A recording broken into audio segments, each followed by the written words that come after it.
Hi guys! Samahan nyo kaming kumain ni Inday Rosel ngayong araw.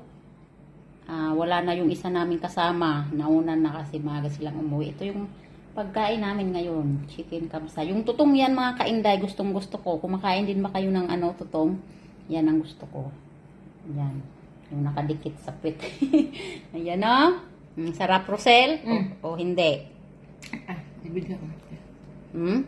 Ayan. Oh, tingnan nyo, ang ganda ni Rosel, oh.